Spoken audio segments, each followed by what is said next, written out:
Hey everyone, this is Jono and thank you for joining me for another one of my videos. Today we're going to get into Discourse statistics. Now, data is important for anything, but especially if you're building communities. Unfortunately, Discourse has got a lot of data that we can look at. So in this video, what I'm going to do is I'm going to go to a live community that's up and running right now, go to the admin interface and show you the most critical graphs and data points that you need to pay attention to in building communities, how I go about reading those graphs, how I see the patterns, and how we make improvements. All right. Let's get into it.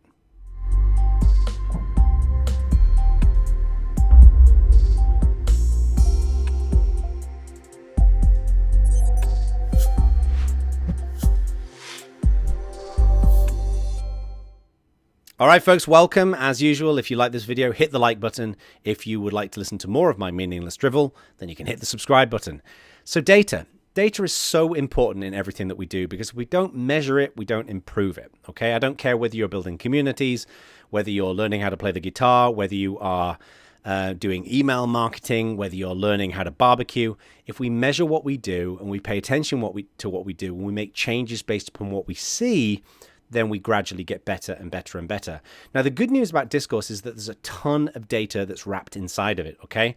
Now, I could make a video that's 4.5 hours long where I go to each individual, graph and data point. I'm like, and as you can see in this particular graph, we've got across the x-axis is this particular form of data, and then on the y-axis, and you can see the correlation here, and blah, blah, blah.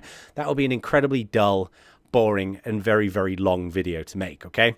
So I'm not going to do that. What I'm going to do in this session is really focus on the most critical things that I think you need to care about, okay?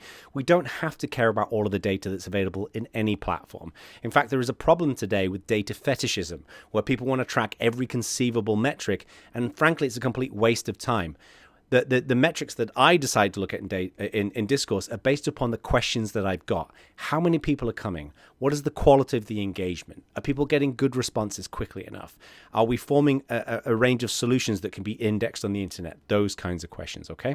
So that's going to be the goal of this video. Now, of course, if there's something missing, if something you want to learn about, then of course, whack a comment into the old comment box. And there's no reason why I can't make another video. I don't think YouTube are running out of any storage space anytime soon. All right, so let's get into it. So the community we're going to be using to look at here, this live community is called Guitar Hacks. I featured this in a couple of other videos. And one of the reasons why I'm using Guitar Hacks is it's a relatively young community.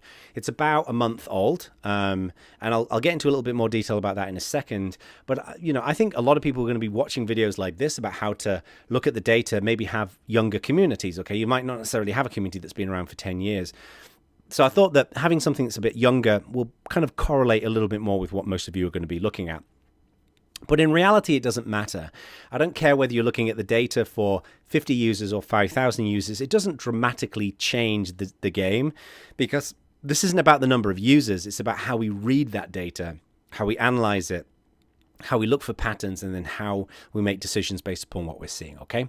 So in this community, as I've mentioned in my other Discourse videos, you can ignore this blue box here. This is what I see as an admin user. If you're a regular user in Discourse, you won't see this, but you do need to be an admin to be able to go and look at this data, okay? So if you don't have admin access to a Discourse forum, you're going to struggle a little bit in terms of finding the data and looking at it, okay?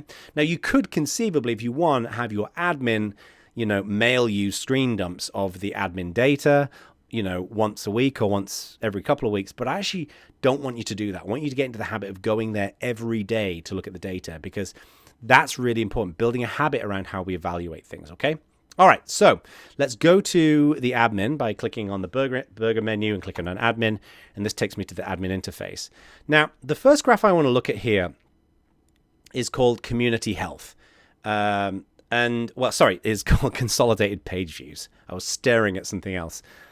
I get distracted very easily, folks. So don't hurt me, okay? Now, this consolidated page views basically shows the number of people who are hitting the website, people who are visiting the website, visiting Discourse specifically. And it's broken into these three colors, okay? The dark blue is logged in users. So these are people who are dialed into the website with their username and password, okay? So you can see here, for example, I'm logged in. And I'm an admin. That's the reason why I'm able to see this. So when I hit the website, I will be counted as a logged in user. Now, anonymous users are people who have gone to your forum and they don't have an account. Maybe they clicked on a link on Google or in an email, something along those lines. They've come to your website and they're not logged in, therefore they're anonymous. And crawlers are basically bots and search engines and stuff like that that's crawling the internet. You can basically pretty much ignore the crawlers, okay? Now, you can click these buttons to kind of hide these respective ones up here, but I generally will look at mainly these two, and I'll sometimes hide crawlers. Because this is a relatively young community, we actually don't have a lot of crawler traffic here, which is good. And what you want to look at, the goal you've got with consolidated page views is you want the graph to be basically going kind of up and to the right. You want it to be always growing. And there's a few reasons for this, is that we always want our community to be attracting more and more people, more and more traffic. And this, of course, is going to be a mixture of logged in members as well as brand new people. Now, this is an important thing I want to get across, okay? There's a major benefit to having a forum versus something like Slack or a Facebook group. And that is that when you have a forum that's open, so Guitar Hacks right now, for example, you can go there without an account and you can read what's in the forum. The great benefit of that is that it gets indexed on the internet, gets indexed on search engines such as Google. So what happens is that someone might do a search for something, they may go and find a particular topic in Guitar Hacks, that then brings them over, they start reading it. If this happens more and more often, then what happens is they're probably going to keep coming back, see really great discussions, and then sign up with an account. The vast majority of people who are new to communities are window shoppers, okay? They're not going to be people who are going to immediately sign up for your account. Signing up for something is a point of friction, and we need to reduce the level of friction as much as possible. So when we're looking at this data, what we want to focus on is, are we seeing an increasing growth of anonymous users, okay? So right now, you can, if we, for example, get rid of this, there's not a tremendous number of anonymous users happening here. There are some, okay? But what we're definitely seeing, of course, here is the logged in users. We're seeing more and more people here. And that's the reason for that is because this specific community example here hasn't been announced publicly, okay? This has been announced to a limited group of people within the Guitar Hacks kind of world, which is a relatively new service for learning how to play the guitar and getting online training sessions from Kiko from Megadeth. So, but what we generally want to see is we want to see this line going upwards. And we want to see more and more anonymous users because we know it's getting indexed on the internet, it's pulling people in, and then hopefully we're going to start converting people into signups. Now, I'll get to that in a second, okay? Now, something else you should know about all of these statistics is that you can use the little date selector up here. So, for example, we can select week, we can select month, we can select quarter, and then we can select year. Now, right now, I'm not going to bother with year because we just don't have enough data because it's been around for about a month. So I'm going to go to the month view. Now, the benefit of the year view is that you'll be able to see, for example, seasonal data. As an example, with many communities I've worked with, you'll tend to see a bit of a drop-off in summer because people are going on holiday and vacation and whatever else. But of course, summer is different in different parts of the world, right? Summer in North America is different to summer in Australia, for example. So when we have that year view, we can see broader kind of seasonal patterns, and that can be very useful. And what we want to do as we go through all of this is we want to become data detectives. And what I mean by that is that we have a graph like the one that we were just looking at. And what we want to be asking is, how is this data influenced? Like, why is it looking the way it looks, right? So I'll give you an example of this. When I go back to the consolidated page views here, you can see, for example, at the bottom, at the beginning, we've got kind of like an initial bunch of bars start forming. And that's when a small number of people were invited to come into the community and participate. When I kick off new communities, as a general rule, I like to run what's called an early adopter initiative. And this is where you invite a small number of people, get them up and running, having conversations, getting to know each other, providing good feedback, and then you gradually invite more and more people in. And you can see that the next round of people that were invited were these two tall bars here. And now we start seeing it tailing off a little bit, which is perfectly normal, but it's a higher number of people who are coming to the community. So I can tell just by looking at this data what happened and what influenced it, okay? So, by the way, if you're interested in the early adopter approach to building communities, definitely go and check out my book, People Powered. I'll chuck a link into the description. You can go and check it out, and it might help you when you're launching your brand new community as well.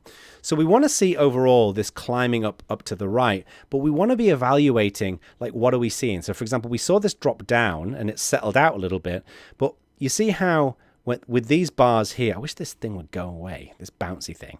You can see here, if I just point above where my mouse is, that the bars are all remaining fairly consistent above kind of at about 650 page views. But when we started out, it was fairly consistent at around 200 page views. So what that tells me is that we're starting to build growth that's consistent at this level. Now, it's dropped down a little bit here, which is normal because there was a little bit less focus. We're just giving the community time to breathe, and it usually drops down a little bit, and then it bounced back up here where we started being a little bit more intentional about, content and other material, and it's kind of settling down a little bit. And that's again, perfectly normal with brand new communities. So look at those data points and see what you can learn when you're reading them, okay? Now let's go to the next one. This is going to be signups. Now, when I kind of start new communities and when I'm working with clients to help them build communities, they're often very interested in signups. Like signups is one of the most things that they care about the most. And I actually don't think it's the most critical data point. I actually think page views is more important because I'd rather see a small number of signups, but a consistent growth in anonymous users coming. I'd rather have a small number of people who are having lots of great conversations that are getting indexed and bringing new people in so they can see the value and then they can ultimately convert than getting tons of people who sign up and then don't do anything. Now, at the beginning of any community, again, it's pretty spotty. So what you can see here is that we had the initial couple of people that we invited, and then nothing really happened. We didn't mention the forum to anyone else, so that's why it's dead here. And then we had a spike where we invited some more people, and then again it was dead here, and then we invited a few more people. So you can see like the spurts of as people were invited in. Now, as a general rule, when you kind of kick the doors open to your community and it's publicly available and everybody can kind of come and visit it, which again is not quite yet where we are right now with Guitar Hacks, and maybe I'll do another video later in the year to show when it's completely publicly available. But you want to have like a consistent stream of signups where it's gradually growing a little bit, okay? If you can have it gradually growing, that's great. But generally with a lot of communities, it tends to bounce around like this. If you can build consistency of growth, then what that tells me is that you're building significant value in your community. That's providing more and more of a reason for people to come and hang out and sign up. And that's a good sign, okay? Again, if you're building any community, you need to give people real value. If you don't give people value in any kind of community, they're just not going to sign up, okay? So that's why getting your content indexed publicly, having them come to your community, they keep coming back, they keep seeing the community, they keep seeing these great discussions, a lot of value, and then they think, okay, I've got a question, I want to engage in the discussion, I want to participate, I'll sign up. It's worth it because I've already experienced the value. This notion that some community leaders have of if we build it, they will come. Well, you can build it, they probably won't come, okay? So anyway, so that's signups. Now, the next one here is topics and posts. I actually, frankly, don't really care that much about these two metrics because it tends to bounce around kind of erratically, okay? When I'm looking at data, what I want to know is, again, what can we learn from what we're seeing? What can we see in that data, okay? So here you can see the topics is just kind of sporadic. We've got it bouncing up here and bouncing up here and bouncing up here and bouncing up here. And the one thing is we're seeing these kind of consistent dips, which I'm suspecting is going to be on, I'd need to do some analysis, but I'm guessing it means that people aren't showing up on the same number of days each week because it's fairly consistent. This may be Thursdays and Fridays, it may be weekends, whatever. That tells me that there's some dead days, and that would be useful. That's kind of useful to see because it means that maybe we don't post new topics, new content, and announcements on those days because they're dead days. But what's interesting is that the topics are tending to see these dips, but the posts are a little bit more consistent. Now, again, I wouldn't read too much into this because topics and posts can be really sporadic. You may have a dead day when someone posts a topic that's really interesting to everybody, and then everybody kind of piles on. And you may have really traditionally busy times where someone posts a topic that's just not that exciting, people don't really participate. So this is kind of useful just to see a general sense of whether, there's activity forming. What this tells me is that the number of new topics is relatively sporadic, but there's a fairly consistent range of posts happening.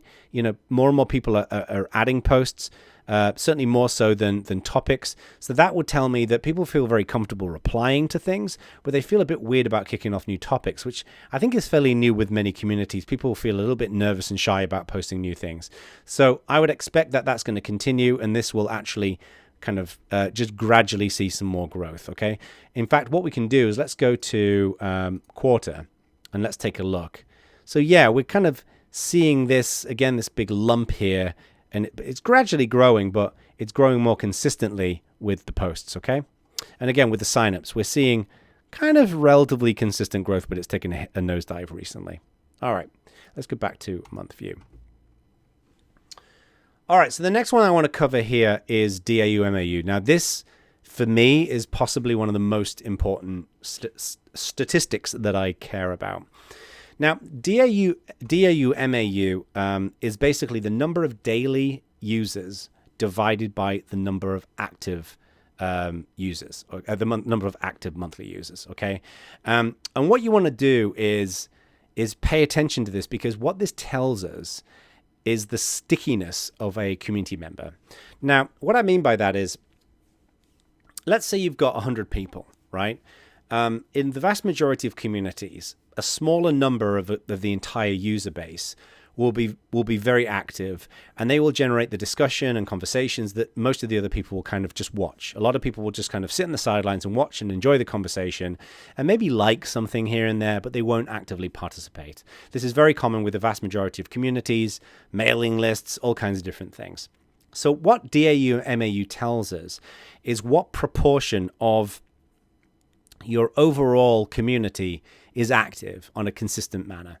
And as a general rule, you want this to be over 30%. Now, this is actually a recommendation that's baked in. So you can see here, this is the, these little tooltips tell you about these different statistics. So this is the number of members that logged in the last day divided by the number of members that logged in the last month, and it returns that kind of stickiness rating. So this gives us a sense of kind of overall general kind of activity in your community. People will only usually come back and log in if they're interested in participating. So you want this to generally be over 30%. Now you can see when this kicked off, we're at 75%, 58%, up here at 79%. Even down here in the lower echelons of things, we're still kind of like over 30. So I think it's looking pretty good. In fact, it's looking very good. I'm very happy with what I've been seeing here. So what this is telling me is that people are coming back because they're interested. If you see this consistently flatlining, then it tells me that there's just not enough value to keep people coming back. So you want to increase, the conversation starters, the news and the information that you share, add videos and content, create polls, give people more of a reason to keep coming back. If they keep coming back to the community and there's nothing new to see, it's just not very exciting, then they're just probably going to skip it, okay? And they're going to go and do something else. So this is really, really important. Now, as I'm reading this data, we saw this growth here at the beginning, and we saw a growth here, but it's starting to trail downwards. And that, to me, is a little bit of a red flag with Guitar Hacks. That tells me that, some of the existing members are kind of getting used to what's going on, which is, again, pretty normal with most communities. So they're kind of coming, maybe they're not coming every day, but they're coming 3 or 4 times a week. But I think we need to continue to focus on adding more value. If we don't add more value, then it will continue to drop, okay? So this is really important. Now, again, if we go up to the quarter view, this is where you can see these like broader kind of trends. And what I love about this is you can see that it is consistently growing, okay? From the beginning, our DAU MAU is growing. So I think that's a good overall sign that that we're seeing general growth happening in the community in terms of stickiness. Now, the other one that we're going to go back and look at here as well is going to be daily engaged users. Now, this is going to be people who come to the community, and as you can see from the tooltip here, they like something or they post something in the last day. Now, I think this is looking really good, right? This is people who are actively engaging with the content in the community or generating content. So, again, this is based upon the number of users, and we can see that this is, I don't need to go to the month view to see this. This is gradually growing. And that's telling me that people are feeling more and more comfortable about kind of rolling their sleeves up and participating and engaging and clicking on things and experimenting and playing around with things. And that's really, really important. So to me, this is a very, very positive thing. So these two graphs are very, very important in terms of determining like actual meaningful engagement that's going on, okay? And new contributors, this is a good one to generally keep an eye on because this is the number of users who made their first post during this period. And I pay attention to this as kind of a casual thing to look at, but frankly, a lot of the data here is pretty much mirrored with signups. because usually when people sign up, they go and post something or they go and like something. And so, I think that this is interesting, but it's not one of the most critical things I look at. So in a nutshell, when I'm evaluating the communities that I contribute to and work on every week, consolidated page views up and to the right, signups, we want this to be a slightly lesser of a curve up and to the right. We want to see generally topics and posts overall kind of growing. DAU, MAU needs to remain at least consistent around 30% as a minimum. Daily engaged users, we want this to be growing. And then new contributors generally want this to be growing too, okay? So this is the data that I'm looking at. Now, what I would recommend you do every week, hang on, I need a hydration break. So every week, what I'd recommend you do is you go and look at this data and you say, what do we see in this? And bring other people, other admins that are members of your community together so they can participate and understand and discuss this as well. But always ask yourself the question, like, what's going on here? So if I was to summarize what we've gone through here, overall, I think the community's in its early phases. The page users looking okay. I'd like to see that going up a little bit more. So I think that tells me we need to get more content, more promotion of Guitar Hacks outside of the immediate forum to bring more external people in. Signups is looking pretty spotty, which is what I would expect, given the fact that it's currently kind of relatively invitation only at this point in the community. DAU MAU is looking good, but it's starting to climb down a little. Oops, let me go up here. It's starting to climb down a little bit. So, this is potentially problematic. We need to really focus on keeping people engaged. Content, new material, new news to get people excited. Daily engaged users is telling me that people are becoming more and more comfortable participating, which I think is great. And those are the things I would look at, the most critical things as I look at this every week.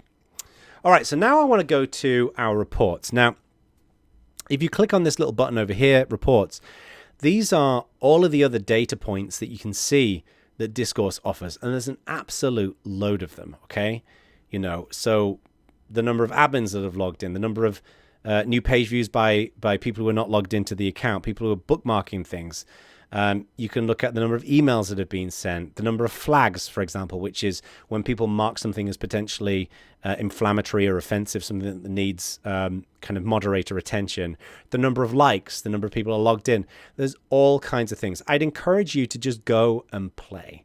Just go and check these things out and see what's interesting. But I do want to cover a couple of these, which I think are really important that we pay attention to, okay? The first one here is called Accepted Solutions. And you're probably thinking, Jono, it says no data to display. What are you talking about? Well, Accepted Solutions is a plugin that's available for Discourse. And basically what it allows you to do is when somebody goes and posts a question about something, the answer to that question can be marked as the solution. So I'm sure you've all seen this, excuse me, in the past. You go to a forum or a community, you post a question or you find a question that somebody else is asking, which is your question too. And then there's like 5 pages of discussions and this, that, and the other. And then finally on page 16, post number 6, you see the response and that's the one that you're looking for. But you had to wade, you had to kiss a lot of frogs to find your prince, right, to get there. Now, the way this works in Discourse, this plugin is actually not enabled in Guitar Hacks by design. We just don't think it's going to be very relevant to kind of a guitar playing community. It generally tends to be used for product forums and kind of customer support forums. So to give you an example of this, I've been working with my friends at GitHub in helping them to kind of spin up their GitHub community. They recently moved to Discourse from a different platform. And they've got Solved installed. So I'm going to give you an example of this. This one, for example, Git clone issue with GitHub Actions. And you can see this little checkbox over here, right? So if I click that, you can see that Varun Sridharan, I'm sorry, Varun, if I'm pronouncing your name incorrectly, asked this question. It's a very technical question. So, those of you who are not very technical in nature, you're probably going to be wondering what all this gibberish is. But this is a technical question. And then you can see that actually, this is probably a bad example. It says, not sure what caused this issue, but it auto-fixed after some time. So I'm still trying to figure out the issue. If I find any, I will update here. So what Varun actually did is posted a response and then clicked the button that marks that as the solution. And you can see that the solution appears right below it. Okay, so instead of having to go to, way down here to go and find the answer, it actually Discourse places the solution right underneath the question. So let's go and find a better example of somebody who isn't just asking themselves a question. Let me go and find one. What about this one? Docker pull from public GitHub package registry fail with no basic auth credentials error. So XML King, go and ask a question, and then you can see that the second response here is from E. Thompson, and then that is marked as the solution, and that appears right here. So that's basically what Accepted Solutions is. It's an awesome little plugin. I definitely recommend you use it. It's actually official. It's part of Discourse. So what you can see here normally is for all of those questions that have an accepted solution that's been applied, you can see a graph showing that. Now, there's a couple of things I want to mention about this. First of all, this is really, really valuable if one of the main goals that you've got in your community is that people can go and ask questions and get help, okay? So for example, a lot of people who are building product communities, one of the primary goals that they've got is around case deflection. They want their support team who's paid to get fewer support queries and the community to provide support to each other and for people to go to documentation as well. So one of the goals a lot of these communities have is we want to see the number of accepted solutions on the community go up and the number of support queries go down, okay? So this, for example, can be a really, really useful data point there. But this is the catch that you need to be aware of. The thing about accepted solutions is, let's say I go and post a question, and let's say you go and post the answer to my question. Well, I might read the answer, and I might not realize I need to go and select that as the answer, so I don't select it. At that point, this graph that you're seeing here, that you would see here ordinarily, the data would not be reflected in it, okay? So the data in that graph is only reflected when you've actually selected the accepted solution. Now, here's the thing. A lot of users will just simply not click the button, okay? So it is incumbent on you and your moderators and your admins to go and select those accepted solutions if you want to track this graph. It's really, really critical. I actually think this is good community hygiene to go and select questions. To go and select solutions to questions, because remember, when these conversations are occurring, so let's say we say, for example, this one from GitHub, this is going to get indexed on the internet when people are probably searching for, this particular error message to do with the GitHub package registry. And what ideally is going to happen is somebody's then going to click the link to bring them to the GitHub community forum. And then instead of having to go through a whole bunch of posts, they're going to be able to read it just here. So it's a great user experience, okay? So getting your community to go and mark those accepted solutions as accepted is really, really important, okay? And then you can measure it here. All right, so let's go back to all reports. All right, so let's see some other things. Now, a lot of the data that we got on the front page of the admin is actually reflected here, like DAU, MAU. I think another one that I would definitely look at is going to be likes. Now, when you look at a lot of the graphs that are available in Discourse, you'll see it kind of like this. You'll see this just big dump of data. And I actually don't think this is a particularly useful view. I think the Discourse team could benefit from changing this to default to the graph view. And what you can see here is you can change the date range. Now, I'm going to leave it to the month. But what you can also do is you can also select the category. So let's just look at all categories right now. What this is telling me is that we're seeing broadly a growth of people liking things. Now, this might seem like a ridiculous metric, likes, like who cares about likes? It's not very scientific, but it's a good kind of indicator of intent. If you're seeing people liking, more and more things on a community, then generally people are enjoying it, they're supporting each other, a bit of camaraderie is forming. So if you're seeing likes kind of boiling pretty low down here, then you might have a bit of a problem. But the fact that we're seeing likes gradually growing here, I think is a really good sign. But what we can also do is we can then dig deeper. So let's go and take a look at, for example, show and tell, which is where people post kind of guitar playing videos. We're seeing kind of a similar kind of situation here, a really big spike of likes. Look at this, 55 on June the 16th. So what I'd want to do there is go and take a look at like what happened in June and what can we learn from it, okay? Let's take a look at another category. Let's say member discussion. This is much more sporadic, right? We're seeing these big gaps. So that's kind of not particularly interesting. News and announcements.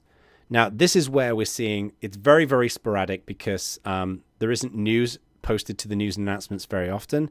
But when there is news, it gets massive likes. So that's telling me that people are reading the news and announcements and they care about them. It's interesting to them. So, this gives you a bit of a sense of how this works. I think those are the main ones. We can look at this subcategory, songwriting and composition. There's actually not a lot of content in that category, so that's not got a lot of data for us to care about. All right, so let's go back to our reports. Let's see if there's anything else in here that we should take a look at. I think flags is good, but I don't think we've got any data in here. People generally have been pretty well behaved in the Guitar Hacks community, so there aren't any flags to show you. Let's see what else we've got in here.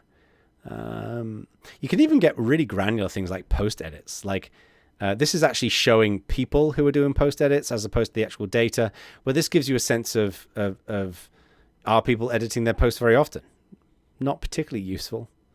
I don't even know why I showed you that, folks. I think these are the main ones. There's one more that I do want to show you, but let me see if there's anything else that I'm missing. Our top referred topics is kind of interesting. So as you can see here, this is topics that have received the most clicks from external sources. So this is generally people kind of coming in. You can see this one at the top, welcome, introduce yourself here, has got by far the most clicks. And that's because when people were invited to the community, they're asked to click on there and go and post an introduction. That's what I often ask them to do as well. But what you're going to also want to take a look at is the trust levels. They're a super valuable function within Discourse. It's one of my favorite features within Discourse.